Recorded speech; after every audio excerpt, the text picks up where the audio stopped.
بسم اللہ الرحمن الرحیم۔ السلام علیکم دوستو۔ اللہ کا شکر نہ ادا کرنے کی سزا۔ ایک شخص جو بہت ہی زیادہ کرامتیں دکھاتا تھا اور اس کے پاس اتنا علم تھا کہ زمین پر بیٹھے بیٹھے عرش اعظم کو دیکھ لیا کرتا تھا، پر اللہ کا شکر ادا نہیں کرا اور کس طریقے سے کافر کی موت مرا۔ دوستو آئیے جانتے ہیں اس پیارے واقعے کو۔ بہت سے لوگ کرامات دکھاتے ہیں پر ہر کوئی شخص ولی یعنی اللہ کا دوست نہیں بن سکتا۔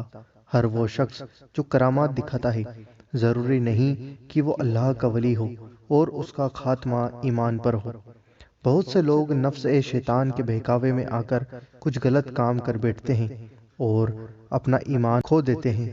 حضرت سیدنا علامہ احمد بن محمد ساوی مالکی رحمۃ اللہ تعالی علیہ فرماتے ہیں کہ بلعم بن باورا کو اسم اعظم کا علم تھا۔ وہ اس کے ساتھ جو بھی دعا کرتا اس کی دعا قبول ہوتی تھی۔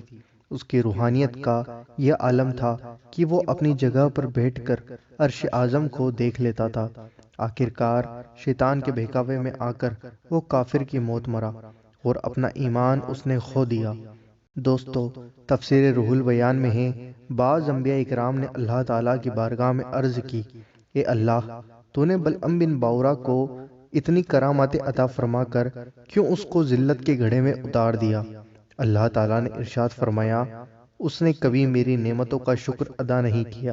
اگر وہ شکر گزار ہوتا تو میں اس کی کراماتوں کو سلب کر کے اس کو دونوں جہاں میں ذلیل و خوار اور خائب و خسیر نہ کرتا۔ دوستو اس واقعے سے ہم کو یہ نصیحت ملتی ہے، ہر وقت میں ہر حال میں اللہ عز و جل کا شکر ادا کرنا چاہیے۔ ہماری جو یہ سانس چلتی ہے یہ بھی ایک اللہ کی بہت بڑی نعمت ہے۔ تو دوستو ہمیں ہر سانس کے بدلے اللہ کا شکر ادا کرنا چاہیے، جو ہم بالکل بھی نہیں کرتے ہیں۔ جب بھی یاد آئے اللہ کا شکر ادا کریں اور ہمیشہ اللہ کا شکر ادا کرتے رہیں، الحمدللہ کہتے رہیں۔ دوستو امید کرتا ہوں کہ آپ کو یہ ویڈیو ضرور پسند آئی ہوگی۔